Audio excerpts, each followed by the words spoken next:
तो नमस्कार दोस्तों, स्वागत करता हूं मेरी YouTube चैनल पर। दोस्तों, अगर आप नए हैं तो सब्सक्राइब ज़रूर करिए और पुराने हैं तो शेयर ज़रूर करिएगा। दोस्तों, आज मैं टॉपिक जो लेकर आया हूं वो है साइकेट्रिक का ECT। तो चलिए शुरुआत करते हैं। नवीन है मेरा नाम, बढ़ते हैं वीडियो पर। सबसे पहले इंट्रोडक्शंस की बात करते हैं। ECT का जो पूरा नाम है that is electrical shock therapy या इलेक्ट्रिकल कन्वर्जन थेरेपी, ECT, है ना। इससे पहले इसको इंसुलिन शॉक थेरेपी भी कहते थे। इन 1938 पहली बार ल्यूगी बिन्नी और यूगो सरलिटी, जिसको बिन्नी और सरलिटी भी कहा जाता है, इन्होंने इसको इंट्रोड्यूस किया था, है ना। अगर मैं इसकी डेफिनेशन की बात करूं तो मैं यहाँ पे दो डेफिनेशन आपके सामने डिस्कस करूंगा। पहली जो है, ECT is a effective treatment और नॉट द क्योर। ये एक इफेक्टिव ट्रीटमेंट है, क्योर नहीं है ना। Small amount of an electrical current delivered through the electrode cause brief seizure. होता क्या है, इलेक्ट्रोड लगाए जाते हैं और small amount of electrical current pass किया जाता है और थोड़े बहुत सीजर प्रोड्यूस किए जाते हैं। That is your ECT। आप इसको ऐसे समझिए, electro conversion therapy. Electric current use करते हैं और क्या प्रोड्यूस करते हैं, कन्वर्जन प्रोड्यूस करते हैं। इसी थेरेपी को बोलते हैं हम ECT, है ना। एक और डेफिनेशंस पे बढ़ते हैं। Artificial grand mal seizure are produce by apply electrode on temporal region. Temporal region के वहाँ पे इलेक्ट्रोड को प्लेस किया जाता है और grand mal scissor, tonic clonic scissor को प्रोड्यूस किया जाता है। कौन से सीजर को प्रोड्यूस किया जाता है, टॉनिक क्लॉनिक सीजर को, है ना। तो that is your definition of ECT। Next हम बढ़ते हैं इसके इंडिकेशन पे। इंडिकेशन पे हमेशा क्वेश्चन पूछा जाता है। सबसे पहली प्रायोरिटी जो इसका इंडिकेशन है that is the severe endogenous depression with suicidal attempt, है ना। तो ये इसका मोस्ट कॉमन इंडिकेशन है, सबसे ज़्यादा यूज़ किया जाता है। इसी को बहुत बार पूछा जाता है कि क्या इंडिकेशन है, तो बहुत बार इन्वोल्यूशनल मेलनकोलिया और कुछ नहीं है, बस other term of severe depression है, ठीक है। Next is your bipolar disorder. Next indication is a catatonic schizophrenia. तो ये कुछ इसके इंडिकेशन है, लेकिन जो क्वेश्चन जो पूछा जाता है वो पूछा जाता है कि सीवियर एंडोजिनस डिप्रेशन के लिए। नेक्स्ट, तो दोस्तों नेक्स्ट जो है इसका कॉन्ट्राइंडिकेशन। कॉन्ट्राइंडिकेशन भी दो टाइप में बांटते हैं अपन। पहला है एब्सोल्यूट और दूसरा है रिलेटिव। एब्सोल्यूट और रिलेटिव देखते हैं। एब्सोल्यूट मतलब जिसमें आप बिल्कुल नहीं करेंगे। रिलेटिव इन द सेंस आप सोच समझ के फिजिशियंस के ऑर्डर से ये कर सकते हैं, है ना। एब्सोल्यूट में है increase ICP, the very very very important. जहाँ पे भी इंट्राक्रेनियल प्रेशर बढ़ा हुआ है आप वहाँ पे नहीं परफॉर्म करेंगे ECT को। दूसरा, अगर पेशेंट को कोई कार्डियक और पल्मोनरी प्रॉब्लम है। तीसरा, ब्रेन ट्यूमर। चौथा, या पेशेंट को कोई पेसमेकर लगा है। और पांचवा, पेशेंट को कोई ब्लीडिंग ट्यूमर है, कोई ब्लीडिंग डिसऑर्डर है। यहाँ पे ब्लीडिंग ट्यूमर नहीं, कोई पेशेंट को ब्लीडिंग डिसऑर्डर है तो।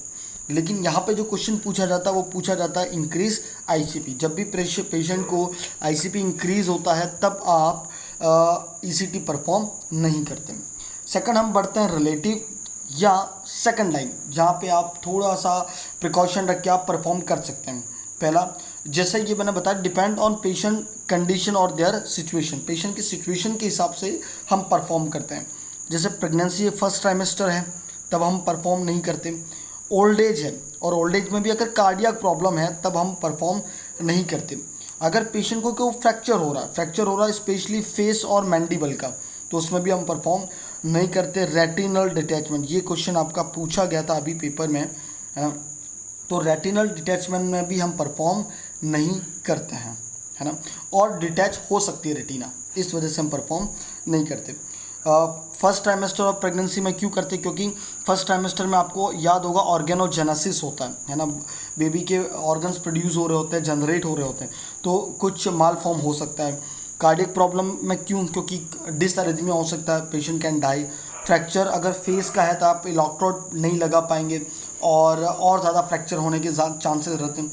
तो that somehow second line में आप नहीं करते। बढ़ते हैं नेक्स्ट में। मेथड और टेक्निक, दो ही मेथड है और टेक्निक भी दो ही मानी जाती है। तो पहले पढ़ते हैं हम डायरेक्ट को। डायरेक्ट जो है वो विदाउट सडेशन और एनेस्थेसिया, जिसमें कोई मेडिकेशन सडेशन नहीं दिया जाता या एनेस्थेसिया नहीं दिया जाता, सिर्फ और सिर्फ क्या दिया जाता है, एट्रोपिन सल्फेट, जो कि प्रोसीजर होने से 30 मिनट पहले दिया जाता है। नेक्स्ट जो है that is a indirect method, जिसको मॉडिफाइड ईसीटी भी कहते हैं, और ये सबसे ज़्यादा यूज़ होने वाली ईसीटी है, मोस्ट कॉमन यूज ईसीटी यही है ना, पहला क्वेश्चन। दूसरा क्वेश्चन, उसको किस नाम से जानते हैं, तो मॉडिफाइड ईसीटी भी कहते हैं। इसमें सडेटिव, एनेस्थेसिया और कुछ और एक्स्ट्रा एसोसिएट ड्रग भी इसमें एडमिनिस्टर करते हैं, तो जिसको हम बोलते हैं इनडायरेक्ट या मॉडिफाइड ईसीटी। देखते हैं इसके बारे में कौन कौन सी ड्रग है। जो सबसे पहली ड्रग जो एडमिनिस्टर की जाती है वो की जाती है atropine sulphate. Atropine sulphate 30 minute before the जाती है। ये कैसी ड्रग है, एंटी कॉलिनर्जिक। एंटी कॉलिनर्जिक का काम क्या होता है, सिक्रीशन को कम करना, टू रिड्यूस द सिक्रीशन। लेकिन पेपर में पूछा जाता है कि इसकी फर्स्ट प्रायोरिटी हम इसको क्यों देते हैं, तो क्यों देते हैं, prevent the bradycardia, heart rate को कम होने से रोकने के लिए हम ये देते हैं, this is the first priority, है ना, this is a very very important. Next दूसरी जो हम ड्रग देते हैं वो देते हैं हम थायोपेंटोल सोडियम। थायोपेंटोल सोडियम क्या है, शॉर्ट एक्टिंग बार्बिचुरेट है। क्यों देते हैं, प्रोवाइड एनेस्थेशिया ड्यूरिंग ईसीटी, एक तरीके का एनेस्थेशिया प्रोड्यूस करने के लिए।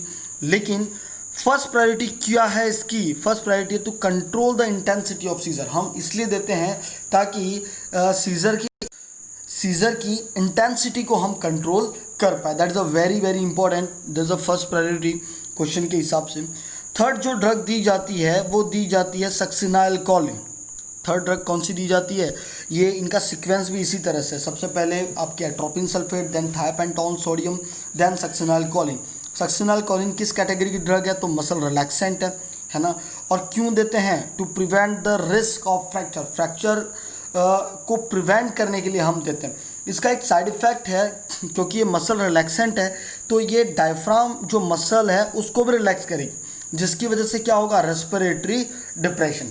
अच्छा, अगर रेस्पिरेटरी डिप्रेशन हुआ तो नर्सिंग इंटरवेंशन क्या है, सबसे पहला ऑक्सीजन इनहेलेशन, और किससे, थ्रू सिंपल मास या अम्बू बैग, है ना, अम्बू बैग।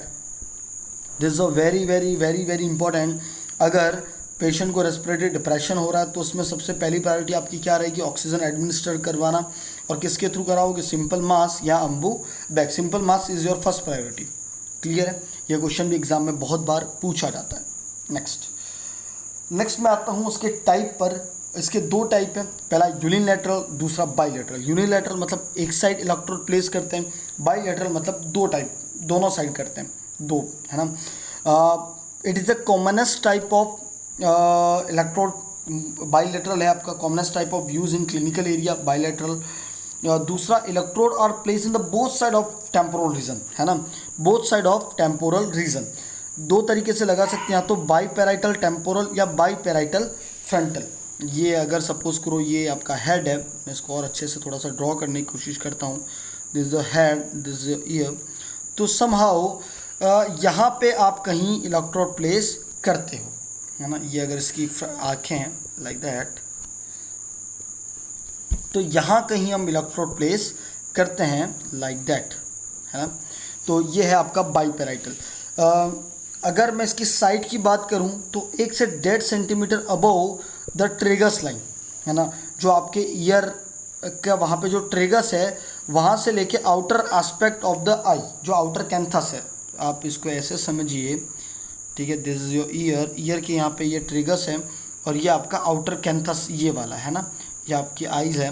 तो 1 से 1.5 इंच यहाँ पे और आउटर यहाँ पे आप कहीं प्लेस करते हैं इलेक्ट्रोड को, है ना। It is a most effective है और इसी वजह से इसका कन्फ्यूजन भी ज़्यादा, most effective and more confusion. Next, unilateral जहाँ पे इलेक्ट्रोड आप वन साइड ही प्लेस करते हैं, और वो पोजीशन कौन सी है, बहुत बार ये पेपर में क्वेश्चन पूछा गया था, जो पोजीशन है वो कौन सी है, डी इलिया पोजीशन। डी इलिया पोजीशन का दूसरा नाम क्या है, सुप्रा ऑर्बिटल रीजन। आप ऐसे समझिए, दिस आई, ये ऑर्बिटल रीजन, यहाँ पे कहीं इलेक्ट्रोड प्लेस करते हैं, और इस पोजीशन का नाम क्या है, डी इलिया पोजीशन बहुत बार पेपर में पूछा गया। ठीक है। नाउ अब सपोज करो, ये भी क्वेश्चन बहुत बार पेपर में पूछा जाता है कि एक पेशेंट जो राइट साइडेड है, राइट हैंडेड है, तो इलेक्ट्रोड कहाँ प्लेस करोगे, राइट साइड करोगे या लेफ्ट साइड, तो कहाँ पे होगा, सेम साइड पे। आपको ये ट्रिक याद रखनी है। सपोज करो अगर वो राइट हैंड है ना, सपोज करो वो कौन सा है, राइट हैंडेड है, तो राइट हैंडेड है तो उसका इलेक्ट्रोड भी कहाँ प्लेस होगा, उसके राइट साइडेड ऑफ, वहाँ पे हेड के राइट साइडेड में। अगर वो लेफ्ट हैंडेड है तो कहाँ पे होगा, लेफ्ट साइड ऑफ हेड पे, है ना। तो सेम साइड आपको याद रखना है, जो भी इसका हैंड है, उसका डोमिनेंट हैंड है, उसी साइड पे आप इलेक्ट्रोड को प्लेस करेंगे। नेक्स्ट, अमाउंट ऑफ करंट कितना जाएगा, तो वो जाएगा आपका 70 से लेके 130 वोल्ट, और अगर एवरेज की बात करें तो एवरेज होता है आपका 110। ये क्वेश्चन बहुत बार पूछा गया, ये वोल्ट पे है। अगर एम्पियर में बात करें तो 200 से लेके 1600 मिली एम्पियर, है ना, करंट पास करना। अगर पेशेंट लिथियम थेरेपी पे है, that's a very very important, ये क्वेश्चन पूछा गया था कि अगर पेशेंट लिथियम थेरेपी पे है तो आपको करंट का अमाउंट थोड़ा बढ़ाना पड़ेगा, इंक्रीज करना पड़ेगा। नेक्स्ट, ड्यूरेशन कितना ड्यूरेशन होना चाहिए, मेनली ड्यूरेशन होता है 0.6 से लेके 1 सेकंड, और इसको बढ़ाया जा सकता है अप टू द 1.2 सेकंड। अगर मैं फ्रिक्वेंसी की बात करूं कितने दे सकते हो, तो एक वीक में 3 बार दे सकते हो, वो भी अल्टरनेटिव डे पे। सपोज करो आज दिया तो कल को छोड़ के 3 तारीख को देना है आपको, है ना, तो 3 टाइम पर वीक दे सकते हैं alternative. This is a very very important. Depression वाले पेशेंट को 6 से 8 ECT आपको देनी पड़ेगी, तब उसका इफेक्ट आएगा। जैसे ये क्वेश्चन भी पूछा गया था। Next, okay, now here is a question, nursing role क्या होते हैं बिफोर ECT, ड्यूरिंग ECT और आफ्टर ECT। तो सबसे पहले हम बात करते हैं बिफोर ECT। बिफोर ECT में हम देखते हैं, बिफोर ECT में हम देखते हैं सबसे पहले आपको कंसर्न लेना है ना, कलेक्ट कंसर्न बाय पेशेंट। अगर पेशेंट 18 प्लस है, ये क्वेश्चन BHU में पूछा गया था, अगर पेशेंट 18 प्लस है तो कंसर्न किससे लेना है, पेशेंट खुद से। अगर पेशेंट 18 प्लस से कम है तो आप उसके पेरेंट्स से या गार्जियन से कंसर्न ले सकते हैं, लेकिन 18 प्लस है तो किससे लिया जाएगा, सिर्फ पेशेंट और खुद पेशेंट ही कंसर्न देगा। नेक्स्ट, NBM रखना, नील बाय माउथ रखना है 4 से 6 घंटे बिफोर प्रोसीजर। पेशेंट की सभी ज्वेलरी और मेटल ज्वेलरी जो है उसको रिमूव कर देना है ना, क्योंकि ये इलेक्ट्रिसिटी के कंडक्शन में दिक्कत करेगा। रिमूव डेंचर करना है, the very very important. Hair wash with the shampoo. क्यों हेयर वॉश करना है पेशेंट का, क्योंकि अगर ऑयल रहेगा तो कंडक्टिविटी ऑफ इलेक्ट्रिसिटी में दिक्कत आएगी।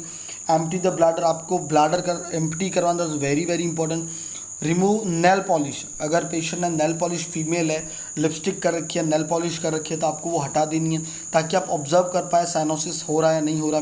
लूज क्लोथ देना है, और एट्रोपिन सल्फेट बिफोर 30 मिनट आपको देने हैं, है ना, बिफोर 30 मिनट आपको देना है। और ये क्वेश्चन बहुत बार पेपर में पूछा गया था, जो नाइट को जो ड्रग्स हैं वो आपको विथहोल्ड करनी है, just like diazepam, anti convulsion, ये आपको ड्रग विथहोल्ड करनी है क्योंकि ये सीजर की क्वांटिटी को और बढ़ा सकता है ना, तो ये ड्रग आपको नाइट में ही विथहोल्ड करनी है। और आप वाइटल साइंस असेस कर सकते हैं यहाँ पे, बिफोर प्रोसीजर में भी ये नर्सिंग रोल आता है। आप कंप्लीट कलेक्ट करिए, जो उसकी रिपोर्ट है उसको आपको कलेक्ट करना है, ये भी बिफोर प्रोसीजर है। But this is a very important, empty bladder करवाना है, हेयर शैम्पू करानी, ये आपके मल्टीपल ऑप्शन में पूछे जा सकते हैं। बढ़ता हूँ नेक्स्ट क्वेश्चन में। नेक्स्ट, ड्यूरिंग ECT क्या काम रहता है। ड्यूरिंग ECT सबसे पहले पेशेंट को सुपाइन पोजीशन में लेटाना है, और एक पिलो अप्लाई करना है अंडर द लंबर कर्व। जहाँ पे भी लंबर कर्व है वहाँ पे आपको पिलो रखना है। क्यों रखना है, ताकि वहाँ पे उसके फ्रैक्चर होने के चांसेस कम हो जाए, decrease the chances of fracture, है ना, जो लंबर वर्टिब्रा के चांसेस हैं फ्रैक्चर होने के वो आपके कम हो जाए। नेक्स्ट, आपको रिस्ट्रेन करना है बोथ लेग्स और हैंड को। क्यों, ताकि फ्रैक्चर कम हो वर्टिब्रा का, है ना, और लेग्स का जो मोस्ट कॉमन आपका फ्रैक्चर होता है इसमें फीमर का होता है, वो फ्रैक्चर इसमें कम हो। प्रोवाइड 100% ऑफ ऑक्सीजन देनी है। माउथ गैग लगाना ताकि टंग बाइट ना हो। और this a very very very important, what is the main nursing intervention during ECT, तो क्या है, observe the intensity of seizure, कितनी इंटेंसिटी आ रही है सीजर की, इंक्लूडिंग आपको टॉनिक फेज देखनी है, इंक्लूडिंग आपको क्लॉनिक फेज देखनी है ना। टॉनिक और क्लॉनिक फेज दोनों आपको देखनी है ना। और ये चीज़ें आपको मेन इसमें देखना। कैसे असेस करेंगे आप, ये भी क्वेश्चन पूछा जाता है, तो करेंगे ईईजी, इलेक्ट्रोएन्सेफेलोग्राफी के through. That's a very very important. Next बढ़ते हैं, आफ्टर ईसीटी क्या रोल है। तो सबसे पहले पेशेंट को साइड लाइन पोजिशन में या लेटरल पोजिशन में लेटाना है, क्यों, ताकि एस्पिरेट ना कर जाए पेशेंट को। नेक्स्ट आपको वाइटल साइंस असेस करने हैं, that is a very very again important, this is a first priority of nursing intervention, कि भाई पेशेंट को देखना है कि कोई इंजुरी तो नहीं हुई है ना। फर्स्ट हमको क्या देखना, ऑब्जर्व द इंजुरी, पेशेंट को कोई इंजुरी तो नहीं हुई है ना। Next provide the orientation to the patient.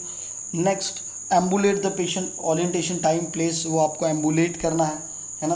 तो that somehow after role of ECT.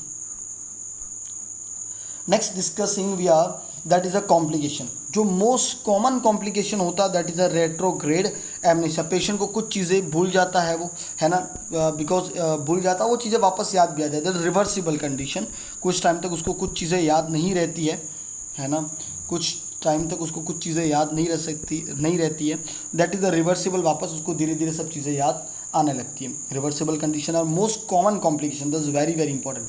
Patient को फ्रैक्चर हो सकता है, और उसमें भी फ्रैक्चर किस किस का हो सकता है, फीमर का हो सकता है, आपका मैंडिबल का हो सकता है, लंबर वर्टिब्रा का हो सकता है, लेकिन सबसे मोस्ट कॉमन फ्रैक्चर किसका होता है, आपका होता है फीमर का। That's a very very important. और एक और रेयर में होता है, that's a respiratory arrest, that's I am telling you, क्योंकि मसल रिलैक्सेंट आप सक्सिनाइल कॉलिन दे रहे हैं, तो उसकी वजह से रेस्पिरेटरी अरेस्ट भी हो सकता है। तो ये सभी मैंने जो ईसीटी में बताया आपको, सभी क्वेश्चन है ये, इसमें एक भी लाइन ऐसी नहीं है जो क्वेश्चन नहीं है। और ईसीटी के बाहर इससे ज़्यादा क्वेश्चन नहीं जाते, जो जाते हैं वो मैंने ऐड ऑन कर रखे हैं। जो बेस्ट यूनिट है क्वांटिफिकेशंस की ऑफ ईसीटी स्टिमुलाई, इसको ना वोल्ट में नापते हैं, नहीं आप इसको एम्पियर में देख पाते हैं। उसको जो बेस्ट यूनिट है क्वांटिफिकेशन की, वो क्या है, मिली कोलम्बस। और अगर मैं स्किज़ोफ्रेनिया की बात करूं, तो बेस्ट रेस्पॉन्स कहाँ मिलता है, सिंपल स्किज़ोफ्रेनिया में। वैसे कैटाटोनिक स्किज़ोफ्रेनिया में भी मिलता है ना। अगर कैटाटोनिक स्किज़ोफ्रेनिया तो फर्स्ट प्रायोरिटी यहाँ देनी है, लेकिन सिंपल स्किज़ोफ्रेनिया में भी इसका रेस्पॉन्स मिलता है। Okay, finally till then thank you so much. अगर आप वही है, नए हैं, पुराने हैं, तो सब्सक्राइब ज़रूर करिएगा, है ना, शेयर ज़रूर करिए। और कैसा लगा है आपको वीडियो, वो आप कमेंट सेक्शन में ज़रूर बताइएगा, है ना। आपके कमेंट ही बता पाएंगे कि मैं आपकी कितनी हेल्प कर पा रहा हूँ। नवीन है मेरा नाम, मिलते हैं नेक्स्ट वीडियो पे।